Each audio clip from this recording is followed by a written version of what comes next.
Dear students, अस्सलाम वालेकुम। आज हम सेकेंडरी क्लास चैप्टर 3 से एक छोटा सा टॉपिक डिस्कस करेंगे, यूजेस ऑफ ऑर्गेनिक कंपाउंड्स।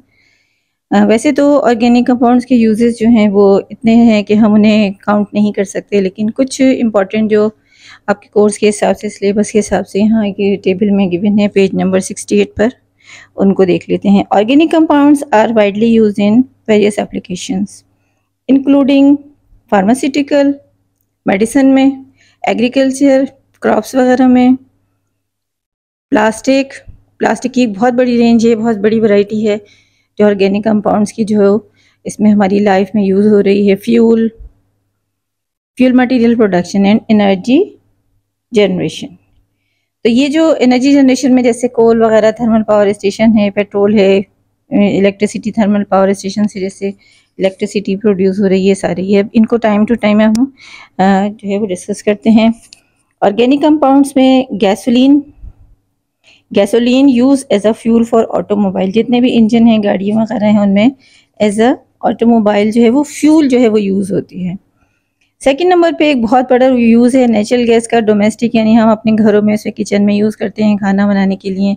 जो नेचुरल गैस है मीथेन गैस के नाम से है, और जो हमारे घरों में किचन में खाना बनाते हैं, और इस तरह से इंडस्ट्रीज़ में भी जो है वो यूज़ होती है। इथीन, राइपनिंग ऑफ फ्रूट, ये जो कच्चे फल तोड़कर पेटी में बंद कर लेते हैं और उसमें जो है वो सॉल्ट जो है ऐड करते हैं, तो वो सॉल्ट जो है वो इथीन गैस प्रोड्यूस करता है, और वो इथीन गैस जो है वो उनको राइपनिंग यानी फलों को पकाने के काम आती है। अगर हम पके हुए फल तोड़ के पेटी में पैक करेंगे और ट्रांसपोर्ट में जितना टाइम लगेगा तो वो जाते जाते वहाँ तक ख़राब हो जाएंगे। तो जो कच्चे फल होते हैं वो तोड़ते हैं और उसमें जो है वो इथीन यानी कार्बाइड जो है वो ऐड करते हैं, तो कार्बाइड जो इथीन गैस बनाता है जो राइपनिंग ऑफ फ्रूट में जो है वो हेल्प करती है। वैसे नेचुरली प्लांट में जो है वो हार्मोन्स होते हैं, प्लांट हार्मोन्स जो है वो इथीन बनाते हैं, जिससे नेचुरली जो है वो जो ट्रीज़ होते हैं उन पे फ्रूट जो है वो राइप यानी फल पकते हैं। जो इथाइन एसिटाइलिन, ऑक्सीएसिटाइलिन फ्लेम प्रोड्यूस करता है जो कि गैस वेल्डिंग के लिए।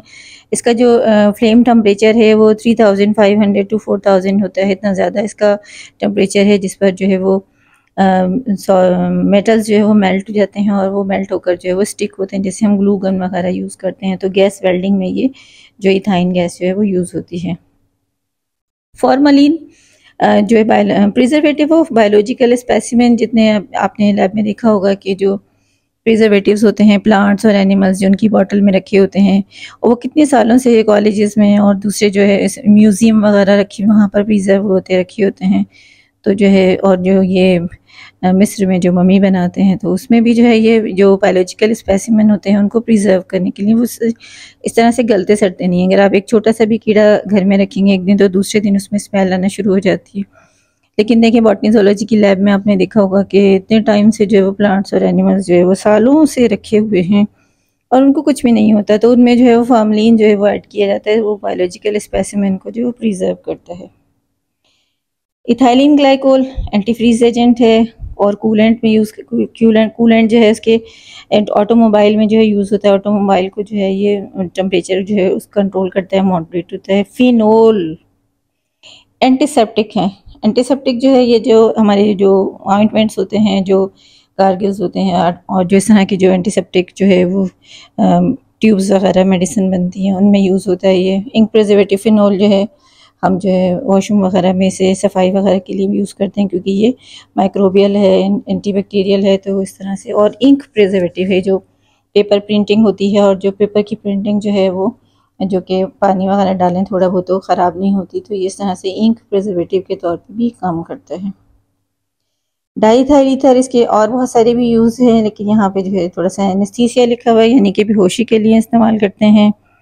एसिटिक एसिड, विनेगर, सिरका, अचार वगैरह में यूज़ होता है। Ethyl acetate, artificial flavour. Ethyl acetate का जो यानी जो एसीटेट्स होते हैं, जो इथाइल एसीटेट जो एसीटेट्स होते हैं, जो इथानोएट, इस तरह के जो कंपाउंड्स होते हैं, ईस्टर ये इन्हें हम कहते हैं, और इनमें जो है वो फ्रूट फ्लेवर्स होते हैं, नेचुरली आर्टिफिशियल फ्लेवर में यूज़ होते हैं, एसेंस में यूज़ होते हैं। जैसे जो अब इस वक्त मार्केट में जो टॉफ़ीज़ और जूस और जेलीज़ वगैरह और जो इस तरह के जो फ्रूट फ्लेवर में जितने भी आइटम्स जो अवेलेबल हैं उनमें जो है वो ये ईस्टर जो है वो एज अ फ्लेवर यूज़ होते हैं। जो इथाइल एसीटेट है, स्पेशली इसका पाइनएप्पल जो है टाइप का फ्लेवर होता है, और इस तरह के दूसरे एसीटेट्स जो होते हैं या ईस्टर्स होते हैं उनके डिफरेंट फ्लेवर्स होते हैं। एसीटोन नेल पॉलिश रिमूवर, इसके अलावा भी और बहुत सारे केमिकल रिएक्शंस में एज ए सॉल्वेंट यूज़ होता है। पेंट वगैरह में भी एज ए थिनर जो यूज़ होता है। Nylon, rope and fish net, जैसे यहाँ पे हमने स्टार्टिंग में देखा था कि प्लास्टिक, तो प्लास्टिक की एक बहुत बड़ी वैरायटी है जो ऑर्गेनिक कंपाउंड्स में प्रिपेयर होती है। नायलॉन चूँकि बहुत ज़्यादा यूज़ होता है। रोप्स एंड फिश नेट, तो आपको समझ आ गया होगा कि जो मछलियाँ पकड़ने वाला जो नेट होता है वो बहुत ज़्यादा हार्ड और जो है वो स्ट्रेंथ उसकी ज़्यादा होती है। रोप ये जो जैसे चारपहिया वगैरह बनाते हैं और इस तरह के जो दूसरे मटेरियल हैं उनमें जो है ये यूज़ होता है। पॉलिस्टर जो है, ये आपने कपड़ा नाम सुना होगा, वॉश एंड वेयर जो है पॉलिस्टर, इस तरह का फैब्रिक जो प्रोड्यूस होता है जो जल्दी से आराम से इस्त्री हो जाता है इस तरह। और जो बहुत सारे ऑर्गेनिक कंपाउंड्स हैं जो as a food component use होते हैं, कार्बोहाइड्रेट, प्रोटीन, फैट और विटामिन्स जो है। ये कि छोटा सा टॉपिक था ये, तो ऑर्गेनिक कंपाउंड्स की जो है ये जस्ट हाईलाइट ही हम इसे कह सकते हैं, क्योंकि जो ऑर्गेनिक कंपाउंड्स हैं वो उनकी वैरायटी बहुत ज़्यादा है और उनके जो यूजेस जो हैं वो बहुत ज़्यादा हैं।